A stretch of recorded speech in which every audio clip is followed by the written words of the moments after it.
জনপ্রিয় ইসলামী বক্তা মালয়েশিয়ায় অবস্থানরত মাওলানা মিজানুর রহমান আজহারী ইউটিউব চ্যানেল খুলেছেন, এটা পুরনো খবর। নতুন খবর হলো মাত্র 18 দিনে তার ইউটিউব চ্যানেলের সাবস্ক্রাইবের সংখ্যা 10 লাখ অর্থাৎ 1 মিলিয়ন হয়েছে। দক্ষিণ এশিয়ায় ইউটিউবের ক্ষেত্রে এটি একটি অসামান্য রেকর্ড। এর আগে বলিউডের সুপারস্টার সালমান খানের ইউটিউব চ্যানেলে 23 দিনে 1 মিলিয়ন সাবস্ক্রাইবার হয়েছিল।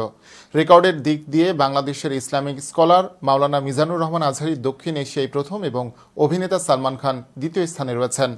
এর আগে গত 19 ডিসেম্বর একটি ব্যক্তিগত ইউটিউব চ্যানেল খুলে সে বিষয়ে মাওলানা আজহারী তার ভেরিফাইড ফেসবুক পেজে সবাইকে অবগত করেন। মাত্র 24 ঘন্টায় তার চালু হওয়া ইউটিউব চ্যানেলটির সাবস্ক্রাইবার সংখ্যা 1.5 লাখ অতিক্রম করে।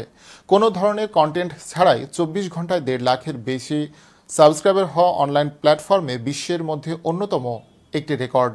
সেই সময়ে তিনি তার ভেরিফাইড ফেসবুক পেজে স্ট্যাটাসে লিখেছিলেন, আলহামদুলিল্লাহ, অবশেষে মিজানুর রহমান আজহারী নামে আমার অফিসিয়াল ইউটিউব চ্যানেলটি ক্রিয়েট করা হলো। আমার ফেসবুক পেজের নামের সাথে হুবহু মিল রেখেই ইউটিউব চ্যানেলটির নামকরণ করা হয়েছে।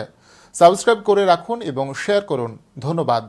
এদিকে ইউটিউবে 1 মিলিয়ন সাবস্ক্রাইবার হওয়ায় মাওলানা মিজানুর রহমান আজহারীর ভক্তরা সামাজিক যোগাযোগ মাধ্যমে ব্যাপক উচ্ছ্বাস প্রকাশ করেছেন। অনেকে ফেসবুক স্ট্যাটাস দিয়ে, আবার কেউ কেউ কেক কেটেও অভিনন্দন জানাচ্ছেন এই অর্জনকে।